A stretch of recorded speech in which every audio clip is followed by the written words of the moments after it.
Hello and welcome दोस्तों ज्ञान campus. आपके अपने यूट्यूब चैनल ज्ञान कैंपस में आपका स्वागत है। दोस्तों आज का वीडियो लेक्चर है इलेक्ट्रिकल थर्ड सेमेस्टर वालों के लिए। सब्जेक्ट है आपका EIM, electrical instrument and measurement.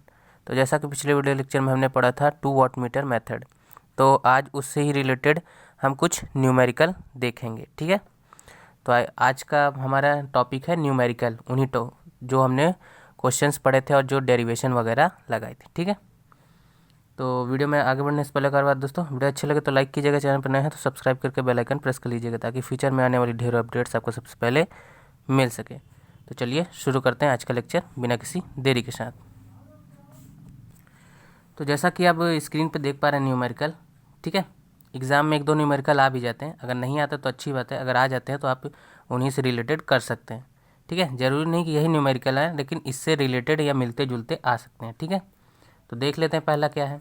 एक 3 फेज संतुलन या जिसे बैलेंस लोड कहते हैं, ठीक है, लोड का शक्ति मापन 2 वाट मीटर मेथड से किया जाता है। ठीक है, यदि पहला वाट मीटर 8000 वाट तथा दूसरा वाट मीटर 2000 वाट का पाठ्यांक प्रदर्शित यानी रीडिंग शो करता है तो ज्ञात कीजिए। ठीक है, तो हमें क्या क्या ज्ञात करना है वो नीचे दी हुई हैं। तो आई होप आप लोग को क्वेश्चन समझ आ गया और उसमें क्या क्या दिया हुआ है वो अभी लिखेंगे। पहले निकालना क्या क्या, तो सबसे पहले हमें निकालना है टोटल पावर। ठीक है, यानी जिसे एक्टिव पावर इन्होंने दिया है। ठीक है, फिर दूसरा रिएक्टिव पावर, और थर्ड है पावर फैक्टर। ठीक है, और फोर्थ हमें निकालना है if power factor of the circuit became unity then the reading of both watt meter. इसका कहने का मतलब है यदि परिपथ का शक्ति गुणांक इकाई हो तो दोनों वाट मीटर का पाठ्यांक यानी रीडिंग बताइए। ठीक है, तो देखिए इतनी हिंदी इंग्लिश तो आप लोग समझते ही होंगे, सेकेंड ईयर वाले हैं। ठीक है, तो आइए देख लेते हैं इसका सॉल्यूशन। तो सॉल्यूशन में सबसे पहले पहला निकालेंगे एक्टिव। ठीक है, तो पहला निकालने के लिए हमें सबसे पहले टोटल पावर पता होनी चाहिए। टोटल पावर के लिए हमने फॉर्मूला जैसे कि आपको डेरिवेशन में बताया था, ठीक है, P1 + P2 होता है। तो P1 हमारा दिया हुआ है, आप क्वेश्चन में दिखा देते हैं आपको एक बार और। यहाँ पे देखिए हमारा, देखिए पहला पावर है 8000, दूसरा पावर है 2000 यानी 8000 और 2000। ठीक है, तो इन दोनों को ऐड करेंगे, टोटल पावर हमारा आ जाएगा। ठीक है, टोटल पावर आएगा हमारा कितना, 10,000 वाट। ठीक है, PT यानी टोटल पावर, तो 10,000 वाट आ जाएगा हमारा टोटल पावर। तो देखिए पहला हमारा निकल गया, पहला जो उसने पूछा था टोटल पावर या जिसे एक्टिव पावर भी कहते थे। ठीक है, तो 10,000 आया। अब दूसरा क्या पूछा था, रिएक्टिव पावर। तो रिएक्टिव पावर को Q से डिनोट करते हैं। ठीक है, तो Q बराबर √3 P1 - P2।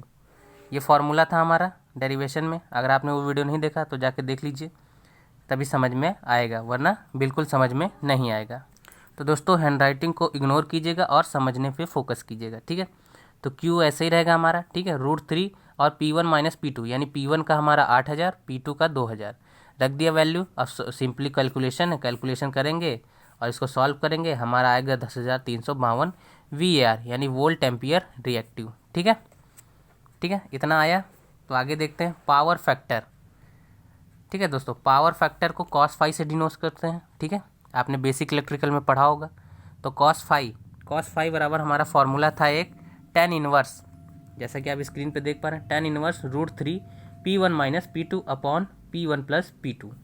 ये फार्मूला याद रखेंगे तभी न्यूमेरिकल हो पाएंगे, वरना नहीं हो पाएंगे। तो ज़्यादा टफ भी नहीं है, बस फार्मूले बेस्ड है। फार्मूला अच्छे से याद रखिए, न्यूमेरिकल अपने आप सॉल्व हो जाएंगे। और वैल्यूज़ को पहचानना सीखिए। तो सिंपली cos फाई हमारा इधर नोट करेंगे, tan इनवर्स Q/P, ये एक और फार्मूला था आगे। ठीक है, तो Q/P, तो Q तो हमने अभी निकाल लिया। ठीक है, और P हमें पता है, तो cos फाई निकल आएगा कि नहीं निकल आएगा। देखिए अभी यहाँ दिखा देते हैं, Q हमने निकाला, P हमारा यानी टोटल पावर पता ही है हमको। ठीक है, 10,000 आई थी, तो यहाँ पे रख देंगे, आ जाएगा हमारा। तो cos phi tan inverse Q हमारा 10,392 आया, सॉरी 92 आया। ठीक है, और 10,000, तो दोनों को सॉल्व करेंगे, आएगा हमारा 1.0392। ठीक है, तो tan इनवर्स में आएगा, तो ये हमारा cos फाई निकल आया। ठीक है, तो आगे का हमारा एक लास्ट वाला पूछा था टोटल पावर, यानी अगर हमारा यूनिटी पावर फैक्टर हो तो टोटल पावर क्या होगी, मतलब ठीक है उसमें रीडिंग क्या होगी। तो टोटल पावर हमारी आई थी 10,000 एट यूनिटी पावर फैक्टर पे, यूनिटी यानी एक हो पावर फैक्टर। तो P1 बराबर P2 हो जाएगा आपका। ठीक है। जब P1 बराबर P2 हो जाएगा तो P2 बराबर P1, ये भी लिख सकते हैं कि नहीं लिख सकते, चाहे इसको इधर इक्वल लिखिए या इसके इक्वल, दोनों अगर एक साथ इक्वल हैं तो दोनों ऐसे भी लिखे जा सकते हैं, ठीक है। अगर ये कंडीशन इक्वल हो गई तो ये फॉर्मूला लागू कर सकते हैं हम, PT यानी टोटल पावर बाई 2, ठीक है।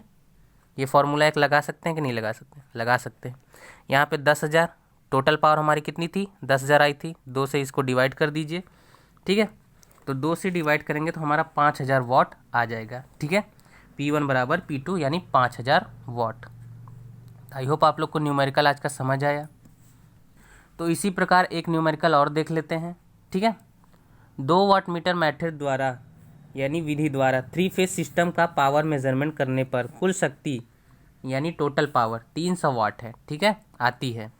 यदि परिपथ का शक्ति गुणांक पावर फैक्टर 0.8 हो यानी cos फाई देखिए हमें दिया हुआ है, यही न्यूमेरिकल में पहचाना सीखिए आप लोग, ठीक है।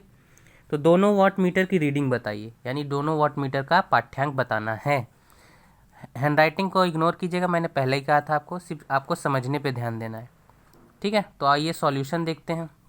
सॉल्यूशन में आप क्या करेंगे, पहले टोटल पावर निकालेंगे। जब भी वाट मीटर का कोई भी क्वेश्चन होगा सबसे पहले आप टोटल जो पावर दी हुई है वो निकालेंगे, ठीक है। तो टोटल पावर हमारी क्या है, P1 प्लस P2 होती है, तो वो जो कि हमें दी हुई है पहले से निकालने की ज़रूरत नहीं है, तो 300 रख लेंगे, ठीक। इक्वेशन 1 मान लेंगे इसे। अब आगे देखते हैं फाई, ठीक है। फाई बराबर कॉस इनवर्स 0.8 जो कि हमारा कॉस फाई का एंगल है, ठीक है। तो इधर से हमारा कॉस निकल आएगा, कॉस फाई बराबर 0.8 की जो कॉस फाई की यानी 0.8 की वैल्यू होती है वो हमारा यहाँ से निकल आएगा। ये देखिए आपको पता होना चाहिए 36.86 डिग्री, ठीक है। ये 10 का होता है। सॉरी दोस्तों, यहाँ पे एक मिस्टेक हो गई, पहले आपको ये फार्मूला लिखना पड़ेगा, ठीक है। कॉस फाई बराबर cos tan inverse √3 P1 minus P2 upon P1 plus P2। ये वैल्यूज़ आप नोट करके रख लीजिए, आगे हमें काम आएगा, ठीक है। आगे हमें जहाँ पे भी 36.86 डिग्री दिया रहेगा वहाँ पे ये हम रखेंगे। हालांकि ज़्यादातर क्वेश्चंस में वैल्यूज़ पहले दिया रहता है, जो चीज़ें आपको नहीं पता होती हैं कुछ कुछ दिया रहता है हिंट के लिए, ठीक है। तो ये उसी से रिलेटेड है। तो जैसे ही आप फॉर्मूले में वैल्यूज़ पुट करेंगे, कॉस फाई ऐसे ही रहेगा, कॉस फिर tan inverse √3 P1 minus P2 है, ठीक है। और नीचे P1 प्लस P2 हमें जो कि पता है 300 हमने रख दिए, ठीक है। आगे देखते हैं कॉस फाई, तो कॉस फाई की जगह पे हम 36.86 डिग्री रखेंगे, ठीक है। उसके बाद tan inverse √3 P1 minus P2 upon 300, ठीक है। तो tan 36.86 डिग्री, ये tan हमारा इधर चला आएगा, ये cos से cos कैंसिल हो गया, फाई बचा, ठीक है। फिर उसके बाद tan हमारा इधर आ जाएगा, तो tan हमारा जब इधर आएगा तो tan ये एंगल के फॉर्म में आ जाएगी, 36.86 डिग्री एंगल के फॉर्म में आ जाएगा। फिर ये √3 P1 माइनस P2, ठीक है। P1 माइनस P2 ऐसे ही चलेगा क्योंकि हमें इसकी वैल्यूज़ पता नहीं है, तो इसको एज इट इज़ नोट कर लेंगे। फिर आगे बढ़ेंगे, जैसा कि अभी हमने बताया था tan 36.86 डिग्री के मान हमें दिया था, तो यहाँ पे पुट कर देंगे 0.75 यानी 75, ठीक है। √3 P1 माइनस P2 इसको ऐसे ही नोट कर लेंगे, ठीक है। और 300 जो है हमारा ये इधर जाएगा, मल्टीप्लाई हो जाएगा इससे, तो मल्टीप्लाई होगा तो 225 आ जाएगा। फिर इधर √3 और ये P1 माइनस P2 ऐसे ही रहेगा। फिर P1 माइनस P2 ये √3 हमारा उधर चला जाएगा 225 के नीचे, सिंपली कैलकुलेशन करेंगे, ठीक है। ये इक्वेशन सेकंड बन जाएगी यानी दूसरा समीकरण बन जाएगा। फिर दोस्तों आगे देखेंगे by adding equation first and second, यानी समीकरण 1 और 2 को जोड़ने पर, ठीक है। जोड़ेंगे तो 2P1 प्लस 300 प्लस 225 बचे √3 आ जाएगा, ठीक है। दोनों समीकरणों को आप जोड़ेंगे जब कैलकुलेशन कर लेंगे, ठीक है। तो कैलकुलेशन करने के बाद ये 2P1 जो हमारे 2 है इसको हम उधर भेज देंगे, यानी राइट हैंड साइड में भेज देंगे। राइट हैंड साइड में ये जाएगा डिवाइड में यानी भाग में जाएगा आपका, ठीक है। तो जब इसको 2 से 300 को भाग देंगे तो ये आएगा और नीचे ये 2√3 आ जाएगा, ठीक है। तो आई होप समझ आया। P1 की वैल्यू निकल गई, अब इसी तरह P2 की निकाल लेंगे हम।